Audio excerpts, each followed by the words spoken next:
3, 2, 1, boom, here we go. Aaron, thanks for doing this, man. It's real nice meeting you. Yeah, nice to meet you, Jared. Thanks for having me on absolutely, here. Absolutely. So I've got Aaron on, head brewmaster from Saint Arnold Brewery, right? Yeah. So how long have you been doing this thing? I've been at Saint Arnold for over 7 years. I celebrated 7 years in August.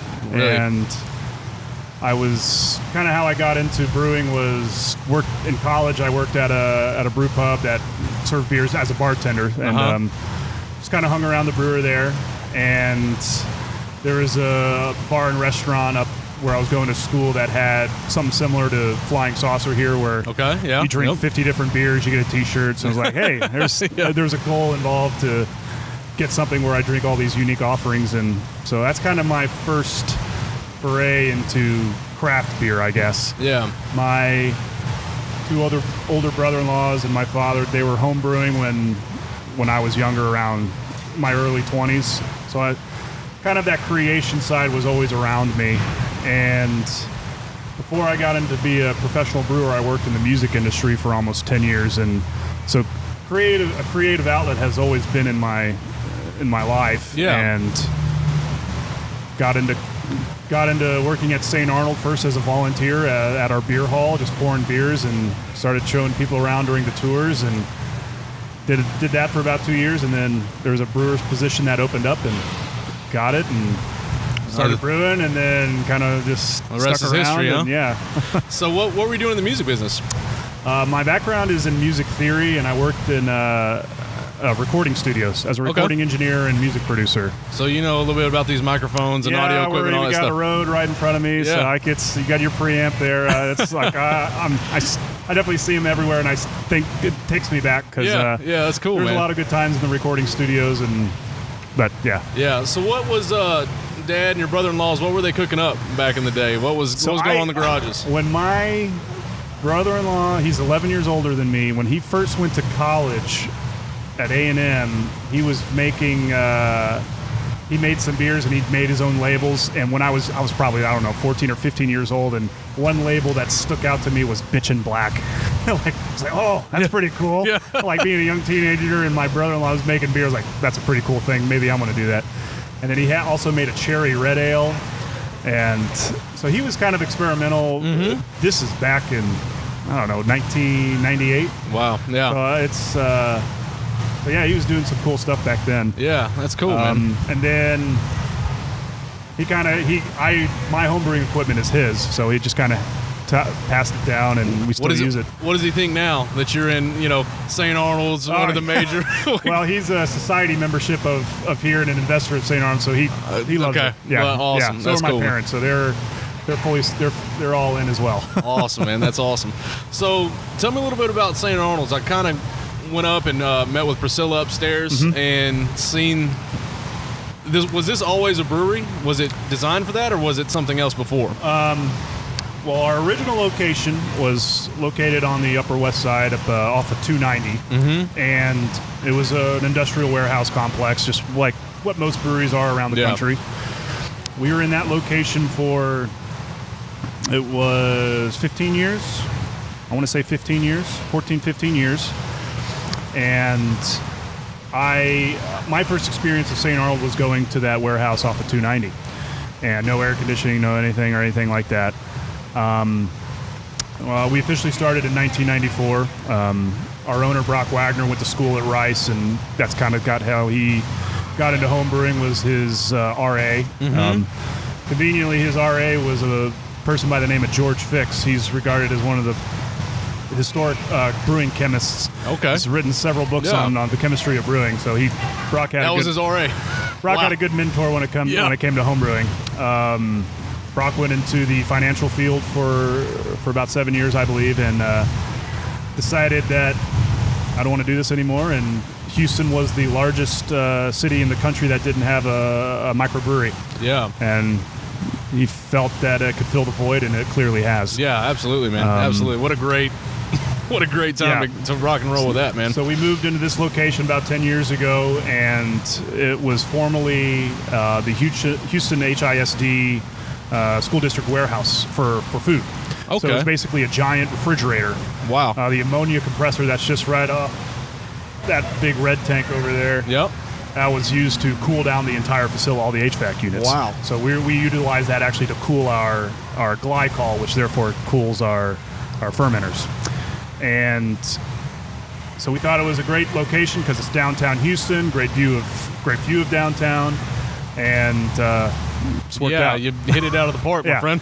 Yeah, and it continued to grow, which is always a good thing, and it's been going pretty well. Absolutely. It's gone to a different level. The craft beer scene, the whole kind of, throughout the country for sure. But it feels to me, in my novice opinion, right, 2010-ish, it kind of turned a corner for Texas, it felt like.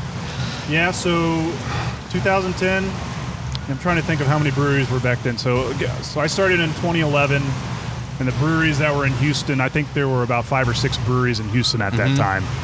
And now if you look at, I believe there's either 40 or 50 breweries within Houston area. Yeah. And it's you can drink all day, trying everybody's beers and everything, because like the Flying Saucer restaurants, or I got a couple buddies that own a bar, Beers Looking at You down in Webster, Texas. Okay. And they're just craft beer places is kind of what they do, right? And so you can drink nothing but Texas beer, and you can drink nothing but Houston beer. Correct. And have it like...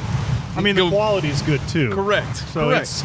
I think with any kind of boom in any industry, you'll have breweries that, or any, like, whatever business it is, if it's popular, then people will start the business, and I think some of the quality can kind of drift, and consumers will think that, it's local, that means it must be good.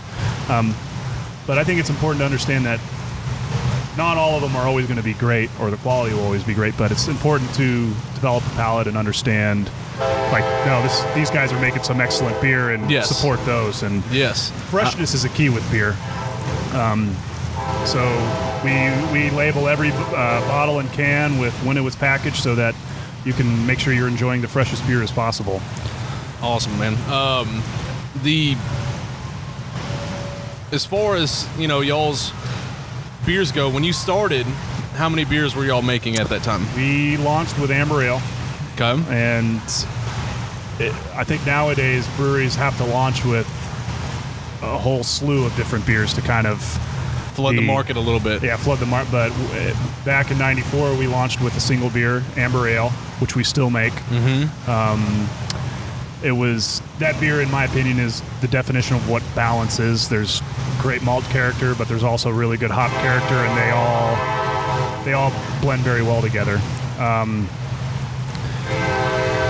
And then in '95 we launched our first seasonal Christmas Ale, and then we added Crystal Weizen, which became Texas Wheat, and then we started adding seasonals after that. Okay. Yeah. So compare that to where you're at now. If you don't launch a new beer every year, it seems that people will forget about you. I mean, consumers are schizophrenic. They don't really know what they want or who they're going to be or what beer they're going to want to drink at any given time. So, well, as a consumer, there's so much. Yes. Right? That's kind of was my point. You can drink Houston beer, you can drink Texas beer all day long, and have something new every day for, if you're drinking every day, which, I don't recommend doing, you can go like probably a full year of trying a new beer every single day and still not have tried everything in Texas. Oh yeah, there's bars in Houston and across Texas that serve only Texas beer. Yeah. And that would have been difficult to say about 5-10 years ago. But nowadays, you can easily get away with a Texas only bar. That's what I try to do. Lone Star Podcast, obviously, right? Yeah. So I try to promote Texas and bring stories out and all that kind of stuff. That's kind of what I'm trying to do. So the beer industry is overwhelming when it comes to that aspect of trying to nail down who's good, who's not, what's up and coming, what's not. That's a little bit of an undertaking that you really have to dive into, and I frankly am not well versed enough to know. Obviously, you guys are great, and y'all been doing it a long time, and one of the first in Houston, which is that's a staple, right? So, but as far as trying to figure out who the up and coming guy is that's really revolutionizing the game or something like that, I don't know enough to try to claim that. And as far as innovation goes, it's exciting seeing new breweries pop up.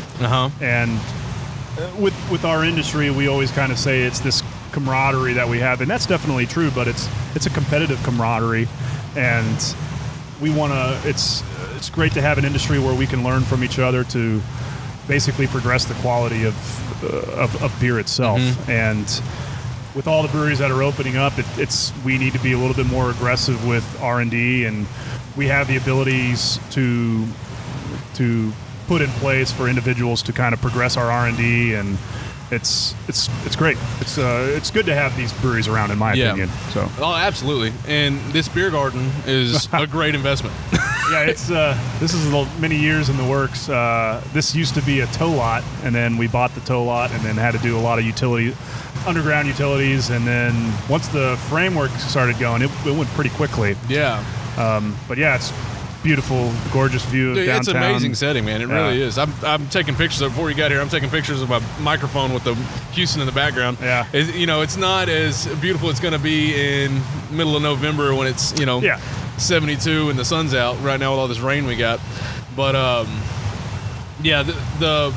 said, and kind of my push to try and go after breweries and, different folks like that to get on this podcast is, for whatever reason, like in my opinion, the breweries have become like a culture epicenter of whatever city they embode, right? So a lot of them have food trucks, they get local music and bands. You're having different events going on, the trivia nights and all that kind of, exciting stuff. We got the Astros game going on, y'all's new big screen y'all got coming up. Yep. I mean, that's Houston culture all day long. Our kind of slogan our motto is to build a community around beer. Yeah. And beer brings people together. I mean, arguably it's what developed like a community in itself back centuries, thousands of years ago. Like wherever there was beer, wherever food was brought, that's where people kind of got together. But you leave a pot of barley that has liquid in it, or it gets rain in it, or it'll ferment because wild microorganisms. Like people started drinking, it's like, hey man, this tastes pretty good, and people didn't really know about the alcohol back then, so it's brought people together to a certain degree. So beer brings people together. Yeah, absolutely, for sure, man. And kind of related to the culinary aspect of cities. Each city around the country has their own personality when it relates to food, and I don't think beer is any different to that. Yes, absolutely. Yeah. And that's what's, if you're a craft beer person, someone like yourself, or if you're fully immersed into it and enjoy it, everywhere I go, that's what I'm drinking, preferably, right? But I had a cousin of mine got married in Huntsville, Alabama, and I stayed in a hotel, and I went in there, and they had a whole list of their local brewery craft beers in that hotel that I'd never heard of, and looky here. And that's Huntsville, Alabama. Not necessarily the most progressive place in the world that's trying new things, but they had 6 or 7 breweries around that area, and it's just everywhere in the country is doing this, and it's kind of a crazy thing, man. It's exciting. Yeah. It's my wife and I used to vacation for like brewery places, going to specific states to visit our favorite breweries, and we have kids now, so we can't necessarily do beer-centric vacations, but when we go on family vacations, it's still look for local brews, and because again, fresh is best, and if you want to, typically the local providers are going to be the freshest. So, Where's some of your favorite spots, like the oh man, famous ones that if somebody was traveling around, they could hit up? Done California many times, done Colorado many times, been to Oregon and Washington. Maine, another great place. Massachusetts, Vermont. I've done a lot. Tennessee, all over Texas, of course. Yeah, Florida. I mean, there's a lot of great meccas.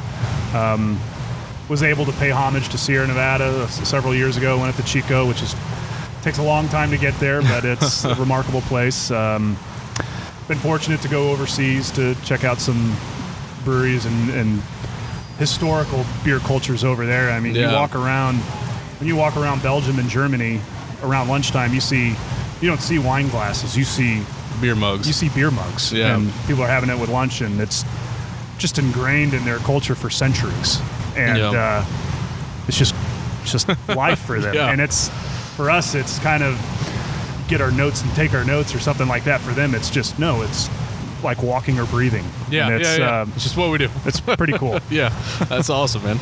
Yeah. On the R&D side, you mentioned that earlier. What goes into that for y'all? I mean, is there a specific idea that's put in place and then we try to make it happen, or is it just experimentation with kind of your ingredients and see what comes out? Now with the beer garden restaurant here, we've kind of opened the doors a little bit wider than we had in the past. With our brew house, we have a fairly large brew house. It brews a little over 120 barrels of beer at a time, that relates to about 4,000 gallons, and that's a lot. And if to do small batch offerings, we didn't really have that ability to do that. And so when we were doing R&D back a few years ago, we were kind of focusing on beers that we know would do well in our market. We were doing barrel aging, so we were kind of risking unique offerings in that regard. So I would say there was some restraint with our ingredient purchases, just to ensure that it wasn't at a total loss or anything like that. But now with the beer garden, we do about 25 barrel batches now on our brew house, and we released a Palmer beer, which is kind of inspired by lemonade and iced tea. Okay. And summer beer. Yeah, and we add some lactose milk sugar to kind of sweeten the body a little bit, and we didn't think we'd really be able to ever do that beer unless we had something like this. Yeah. We do our raspberry Berliner Weiss with lime salt and lime juice to kind of create we call it a raffarita, so it's raspberry and margarita kind of blend together. And normally that probably wouldn't do well on a very large scale, but it does very well here. Yeah. So makes sense. Yeah. So I think now as far as R&D, we're pretty loose on what people want to do, because we feel like it'll be able, at that small of a scale, we'll be able to move through it pretty quickly, and we can sell it on site and do a pretty good job with that. It's enforced. So when you decide, I mean, I understand that you're putting some out here, in the beer garden and everything like that, but when, especially like your seasonal stuff where you said you need to be coming out with a new beer every year that's kind of hitting the stores or hitting the other little local bars, is that a situation where there's 10 beers that y'all are putting out here and you pick one and say, all right, this is the one we're going to kind of release to the masses?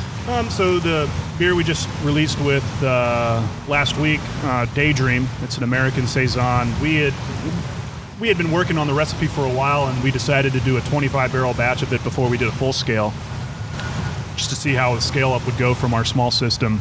And we put that 25 barrel batch on tap here and wanted to see how it would do. And it is a nice avenue to potentially see what a full scale batch was. And I imagine we're going to try to have anywhere between 3 to 4 unique offerings at any given time throughout the year, and they'll rotate out for sure. But we'll definitely keep track of which ones are selling like crazy and which ones are not. And that's what, So I mean, it's a great testing site. It's a potential avenue for year-round beers easily. Yeah, absolutely. What's the further plans for this beer garden? I mean, I know we got the Jumbotron last week, right? So Astros games, Texans games, everything's going to be pumping here. But there's a plan to have a more permanent TV offering. I know we want this bar to be more of a communal place where people come and families and friends hang out and actually have a good time and talk with each other rather than being considered a sports bar. Yeah. But Houston sports are important to Houston. Yes. So we recognize that.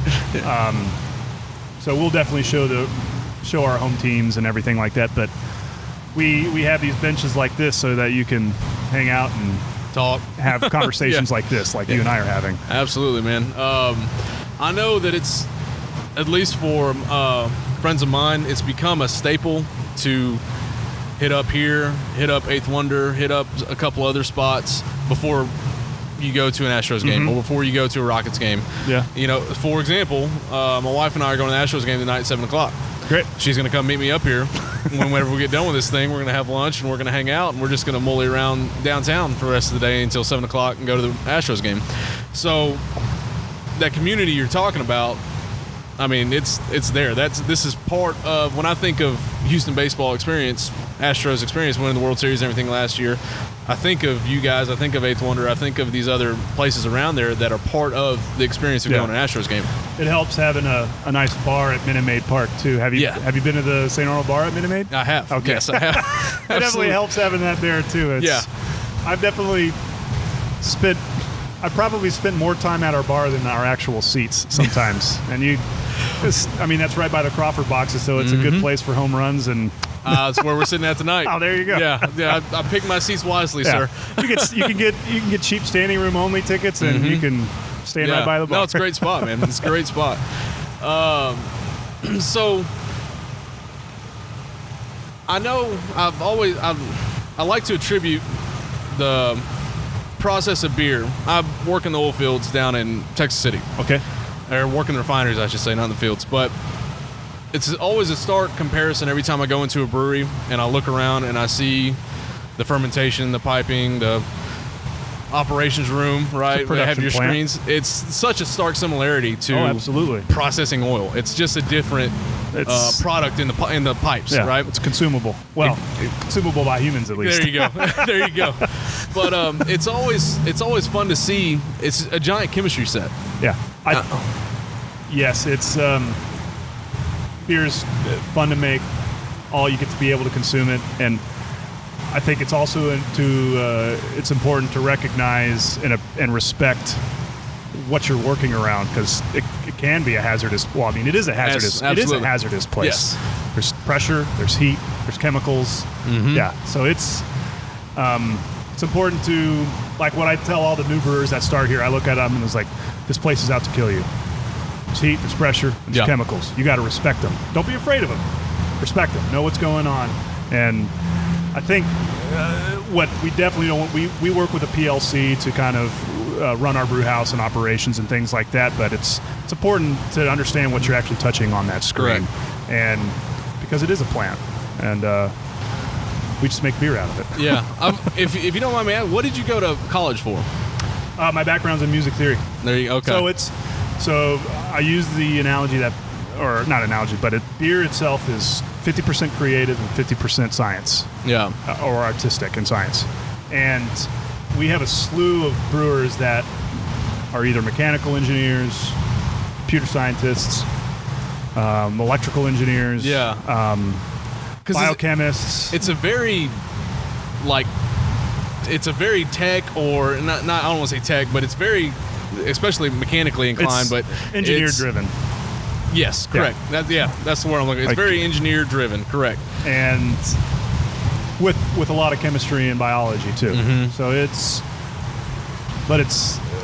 also working with a slew of different ingredients of malt, hops, water, and yeast. But you can throw things in a barrel and try to experiment with the flavors of what comes out of that. But there's very few. I mean, right now there's a lot of literature on brewing coming out now. Yeah. But for speaking about a barrel, just a couple of years ago there was the first wood and beer book was released. So there's not a lot of literature on a lot of aspects in brewing itself. Yeah. I mean, there's definitely the science and the engineering side of brewing, but as far as creating flavor-driven that's beers, the art side of it.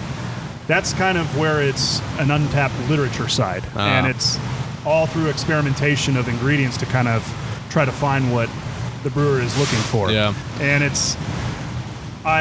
going back on my music field, I was a recording engineer. I was the one that was behind the glass, because I realized when I was in college that the musicians that I was working with were much better than me, and I was better suited to actually record them. But I learned, being that recording engineer and learning about beer, I realized that the brewer is not only the artist, but he's also the engineer.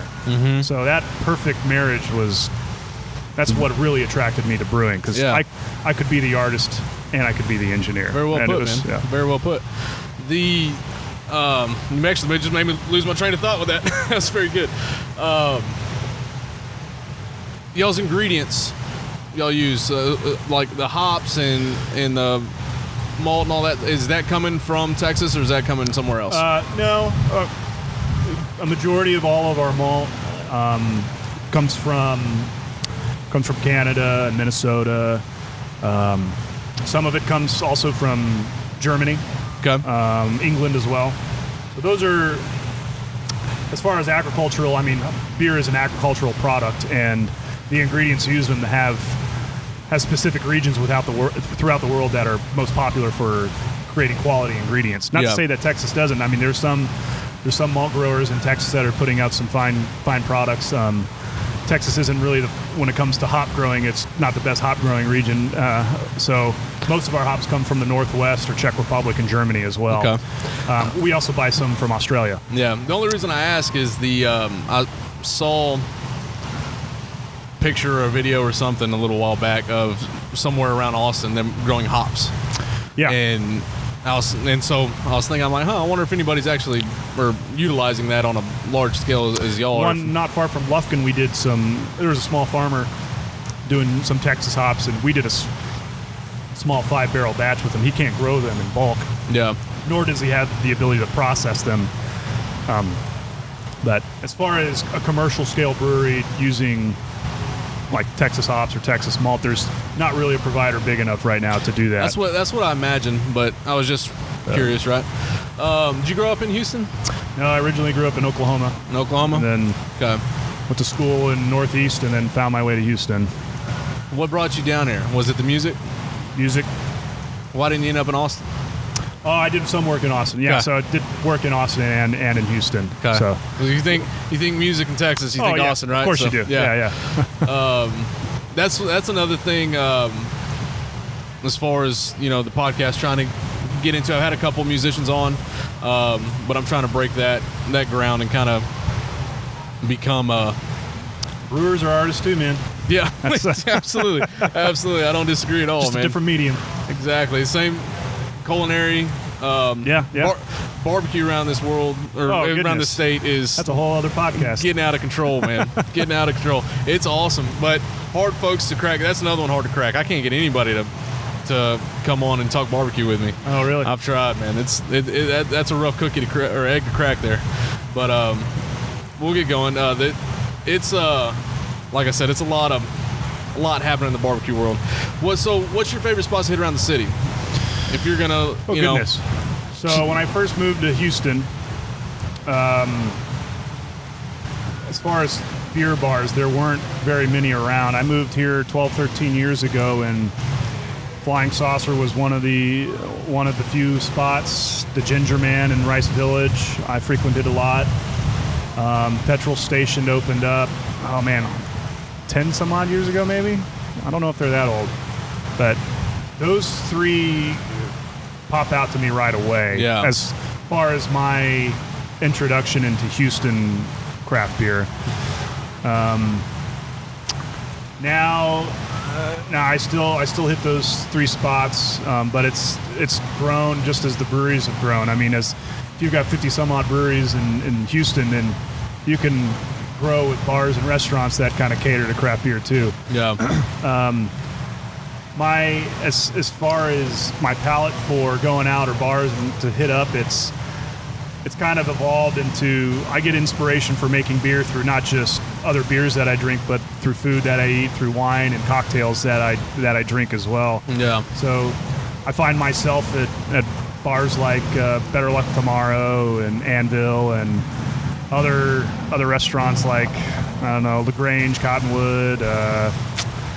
Holy cow, I'm going to leave some people out and they're going to really be mad at me. What else? Novi Pub's great. What else? There's so many good places. Many, yeah. A-Row Flint's great. Oh, A-Row's great.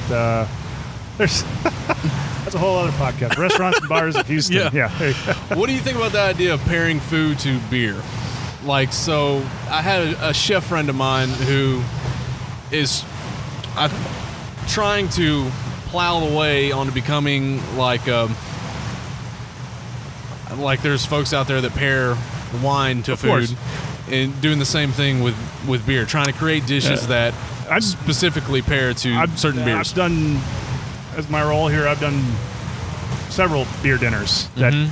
And my argument with that is beer has a more complexity of flavors than wine or most other beverages, just due to the variety of ingredients that's used within it.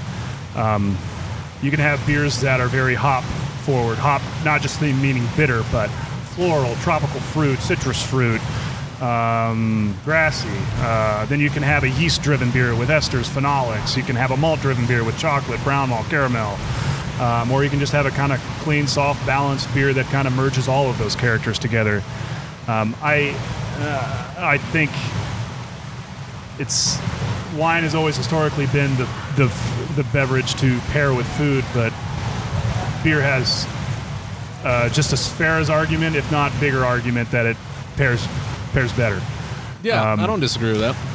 Some of the dinners that I've done that have been really enjoyable they're referred to as grape versus grain, where you pair a wine and a beer with a dish, and you kind of see how they kind of evolve or they kind of flow with each other within that one dish with two different beverages. Yeah. So I've had one with a dish that enhanced the dish for sure.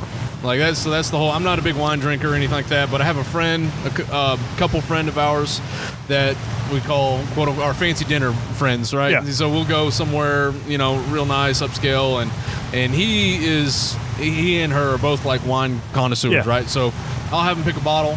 This is what I'm eating. He'll pick a bottle and we'll drink it and whatever. And it does. It enhances the food. I don't know that I've had that experience with beer yet.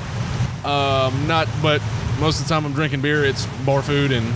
So I think when it comes to pairing food with, it's not just with beer or wine. I think you can approach it a variety of ways. Do you want the beer to enhance the food? Do you want the food to enhance the beer? Do you want them to be similar? Do you want, like a prime example that a lot of people kind of take with food and beer is pair an IPA with some spicy food. The hops can kind of blend well with those. Or do you want do you want a spicy food or a nice hoppy, spicy IPA that can balance with a pasta? Because pasta can be rather like a creamy pasta sauce where it can kind of take over your palate. Yeah. You might need a beer that has some hop bitterness to kind of cut through it. Yeah. So you can have a diverse offering when it comes to balancing those two. It's like, well, if I eat this pasta and I drink it with a Pilsner, it kind of gets masked by the pasta, but if I drink it with an IPA, it just cuts right through it. Yeah. Or do you want to enhance it with the Russian Imperial Stout with the devil's like chocolate cake? They're almost the same thing. Yeah. I mean, it just kind of marries very well together. Yeah. So I think it depends on how you're wanting to kind of play on that food.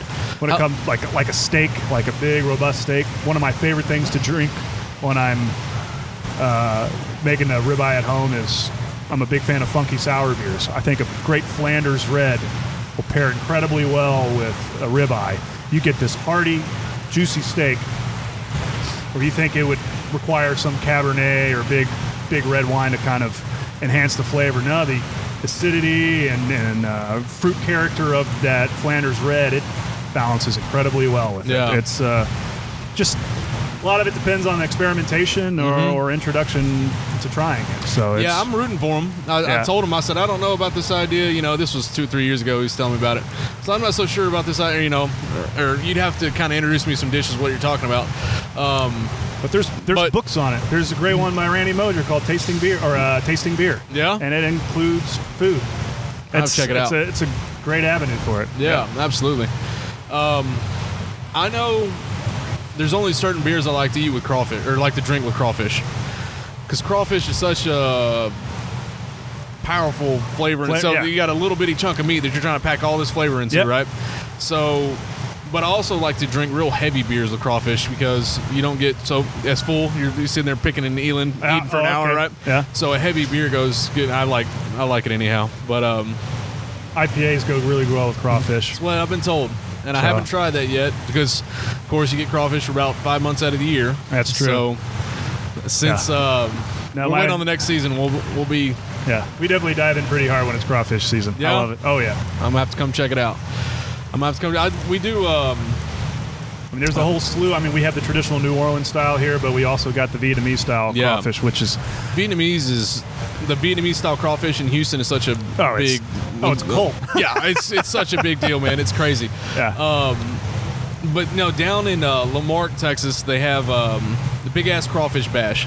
They've had it 4 years now, and they do it at the dog track down there in the parking lot, and it's a cook-off, essentially, right? So, like, you have your barbecue cook-offs. There's 80 teams, whatever. It's the same thing, but they only cook crawfish, and it's $25 at the door or something to get in, and it's all you can eat crawfish. You go to every tent, whoever you want, and you're required to serve the public. Okay. And the teams pay, and the event provides all the crawfish, and it's a charity event. I think it helps St. Jude's. There's like 12 different charity events that benefit from all that stuff. So it's a real cool deal. Like I said, it's been going on about 4 or 5 years, and I've cooked in it the last 2. Oh, fun! And it's been a blast, man. But it's funny. I used to cook crawfish all the time. We'd go buy a sack on the weekend and just cook it. But after cooking that the last 3 years, I've done over like 500 or 600 pounds that day. Oh. And I'm like, okay, I'm done with crawfish for a while. That's a lot. Yeah. So I'm thinking about not cooking in it this year again, so I can just to appreciate it as a consumer. Yeah, enjoy it for a little while longer. But yeah, man, y'all get some crawfish going. I'm definitely gonna come out and check it out, man. What other big events do y'all have going on around year round? That one of my favorite events that we do is the Saint Arnold One Pot Showdown. Yes, I was told about this last year, and I think I had a friend cook in it. Actually, it's it's probably hands down my favorite Saint Arnold event. Yes. I mean, the anniversary party, that's a blast. Of course it is. But as far as unique, tell people about the One Pot Showdown. One Pot it's exactly what it sounds like. I think we had up to 80 cooking teams last year. Yeah. And so teams gather. We have a baseball park just right on the opposite side of where we're at right now, where we set up a whole bunch of tents. We provide all the propane for them, and the requirement is to cook a dish using at least one of our beers, and all the ingredients have to be cooked in one pot. You can cook something, take it out, and it cooks something else, and then blend them back together. But everything can only be cooked in one pot. How long do they have to cook? Oh, I think we showed up at 7. You can show it, I think doors open at 7 a.m. and you have to be serving food by noon, maybe. And then the public comes out and they walk around, and it's a whole judging, and you get trophies and win awards and things like that. But it's just, there's prizes for the best food, obviously, but there's also our best designed tent and flare or whatever. It's so people get dressed up. It's pretty wild. I know. I was jealous. I literally had a friend of mine last year was up here. He was helping. He was on a team with somebody helping him cook, and I can't remember who it was. But he was like, "Man, you need to come out to that thing. It's so much fun." And he said the food was fantastic. He says you'd be amazed. There's some top-notch food. I mean, there's a lot of chefs from around the city that come and participate as well. So it's a blast. Some bourbon glazed dessert that had y'all's beer in it or something like that. Yeah, he was telling me about that. Sounds about right. When does that happen? That happens in February. I'm definitely going to come check that out. Yeah. It sounds like a lot of fun, man. Well, so the anniversary party, what goes into that? So that's typically 2 days. We'll have a party. Last few years, we've had we'll have bands come out, and we'll take over the front parking lot. We'll have a stage for bands, can stations for beer, and then we also open up our beer hall. So our beer hall will have a musician lineup there, and then we'll have a musician lineup downstairs as well.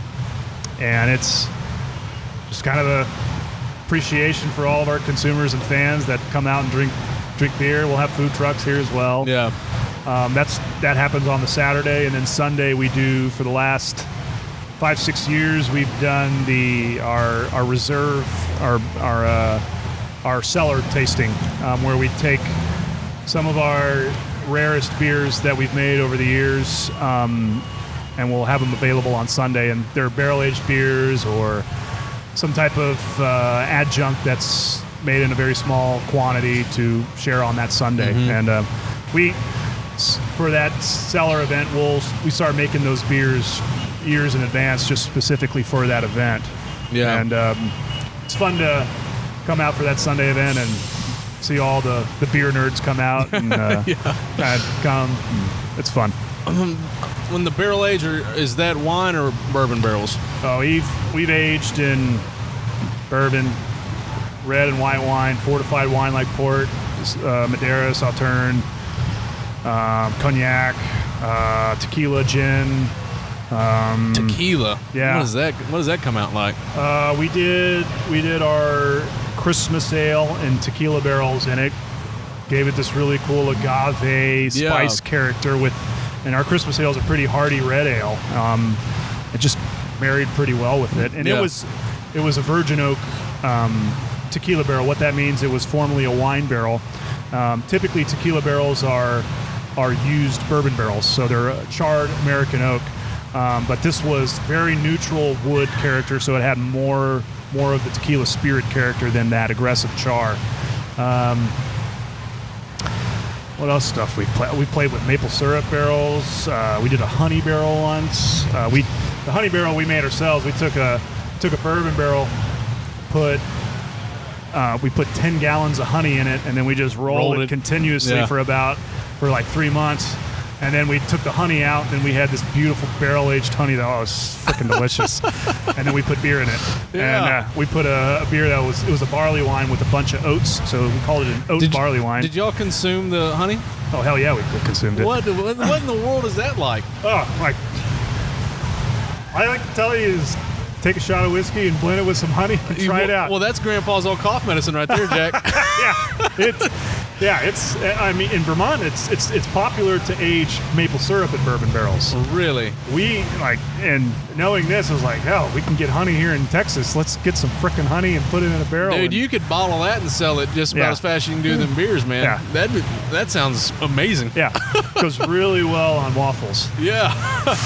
Or cheese and meats. Sometimes you'll see honey with a meat tray. Yeah, meat trays, yeah. Yeah, that would work really well. Yeah, perfect. Absolutely. Well, somebody needs to go out there and do that. We're working on it. Yeah. That's funny, man. So there was a beer I saw on tap the other day, and they didn't have it, but it was high ABV. It was like 8 or 9%, and it was a barrel aged. I want to say it just come out earlier this year.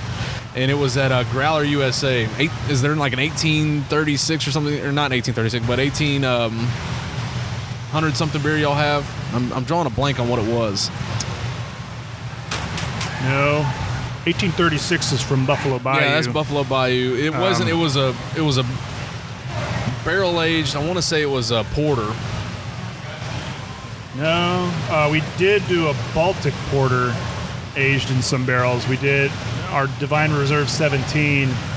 We aged in. That may have been it. We did it in Madeira wine barrels. We also did it in maple syrup whiskey barrels and a couple of other stuff. Yeah, that may have been it. It was a weird name like that, or several names and a number. But what else are you kind of into outside of the brewing world? I mean, obviously music, right? Yeah, I still play quite a bit of music. Got 2 kids now. That occupies my time considerably, but I really enjoy cooking at home. I do all the cooking at home. Again, like I was saying earlier, I find a lot of inspiration in beer through food, wine, and cocktails, and so I try to explore other facets of culinary to expand what I do professionally. Yeah. I really enjoy baking pies, so getting familiar with bread or dough, and another ingredients. Are you making your own dough? Of course. Yeah. Yeah, of course you are. I love to read when I can, when I have time to read. Yeah. But a lot of music, reading, cooking, and kids and family. Great life, man. Yeah, it's Great not too bad. We're if you and the wife are going somewhere for the weekend in Texas, where are y'all going? We're city folk. Okay. We like San Antonio. We like Austin. We like going out there. But we love Houston. So if we get a night off, for like we get a babysitter, we come downtown or we go to the Heights or go to Midtown. Yeah. And so much to do here. Yeah, I so mean, much like to do. I've got a lot of friends in the bar and restaurant business, so it's fortunate to go see how they're doing, kind of hang out with them, trying to test out the new things that they're trying out before they release it public. And it's good to support your friends that are also in this kind of culinary experience together. So I really enjoy that. That sounds like, and like I said, Houston's such a great town. There's so much going on.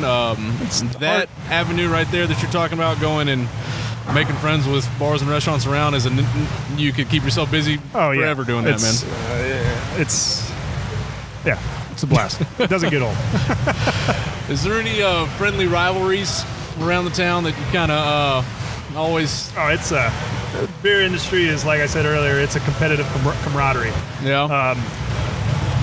Like you might see a brewer release a beer and you look at it and you're like, damn, that was a great idea. I wish I thought of that. Yeah. But I mean, I love. I mean, everybody here in the beer industry here in Houston I consider them friends. I always try to go to their places as frequently as possible to try out their offerings, and I keep some of their beer in my own fridge at home just to kind of see what they're doing, see how their beer tastes, packaged, how does it taste, tap wise, and I mean, again, when it's like not only are we friends, but we're competitors as well. So it's good to be attuned of what they're making. Absolutely. Yeah. What's going on in Colorado next month? Great American Beer Festival. Yeah. I believe they celebrated their 30th a couple of years ago. The Great American Beer Festival it's referred to as GABF, is the largest beer competition in the world. It's where all American breweries come send their beer to kind of show to the public. There's a train behind us that comes. There's about 30 trains that come a day, so it'll stop honking in a minute. But we send our beer off to be judged and compete in the competition, and if you win so many awards, you have the potential of winning the Brewer of the Year award, which we fortunately won it last year, actually. Wow, that's awesome, so man. we won enough awards to give us... How many breweries submit to that?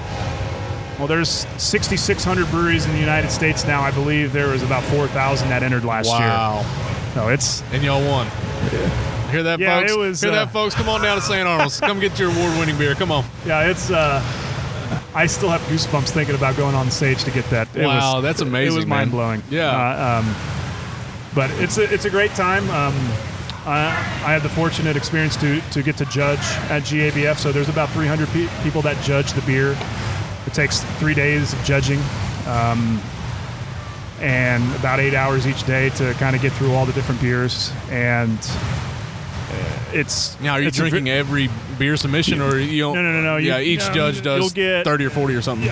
Yeah, you'll get a flight of about 13, and then you'll probably have about 6 flights in a day, and you drink about an ounce or two of each one. There is a big difference between tasting and drinking, and what we're doing is tasting. There's a fair argument that it's hard to judge a beer if you can't drink a pint of it, but we don't really have that opportunity to do that. Heard a lot of folks' livers that way. I know a few boys would like to take on that challenge. But going to GABF is a huge learning experience to kind of sit next to the brewers from around the country, and there's judges from around the world that come to judge and kind of learn about what they've been doing with their beers. And as you're critiquing other brewers' beers, you kind of talk about how did they create that and what kind of went into that. So it's a great experience. And for the consumer, GABF it's a big party, man. About as good as it gets, huh? It's if you like craft beer and you like going to festivals, GABF is the biggest. Yeah. It's 10-4. Somewhere upwards of 30 to 40,000 people come to that festival. So what beers do y'all submit there? So we can tell everybody to go out. So it would be out of character for a judge to share what beers that they're entering. Okay. So I'm not going to mention all anonymous. Okay. All anonymous. Yeah. Okay. Yeah. Just come try them all, folks. Yeah. They're all award-winning. Yeah. But I can mention what we have won in the past. Our Weed Whacker Hefeweizen has won several awards. Our Pumpkinator, our Pumpkin Russian Imperial Stout has won some. Amber won. Our beer that's 24 years old. It's still winning medals. It won one last year. Oktoberfest has won medals. I mean, pretty much almost all of our year-round beers have won medals. Yeah. Which is pretty awesome to say. Good deal, man. Yeah. Well, Aaron, it's we're 50 minutes into this thing. I'll go ahead and get you out of here a little early. I really appreciate you doing this, man. Absolutely, Jared. I had a really good time. Absolutely, man. So y'all come out, Saint Arnold's. This beer garden really is amazing. It's rainy and a crap day right now, but I'm still gonna have shelter. I mean, so you can still hang outside with the roof over your head. Under the roof. Yeah, we're doing this thing in the beer garden. So even though it's raining, it's still beautiful, and I'm still gonna enjoy my time out here. Thank y'all for listening, Aaron. Y'all have anything coming out or coming up in the next month or so that people can come out and enjoy? Yeah. So we just released Daydream, our American Saison. The winter coming up, we've got several unique offerings that will be coming out. We'll do our a new beer called it's an Imperial Coffee Porter. We'll also be doing our annual Divine Reserve 19 will be coming out. We'll do our Oktoberfest party coming up soon. What's that entail? Tickets are on sale now, so we have bands, we've got German food. It's kind of just a big German party, and it'll be held in our German beer hall too. So awesome, man. Good time. Well, hey man, congratulations, good luck on everything moving forward. Thanks for coming out. Like I said, really appreciate you doing this thing, man. Of course. All right, y'all be good. Peace.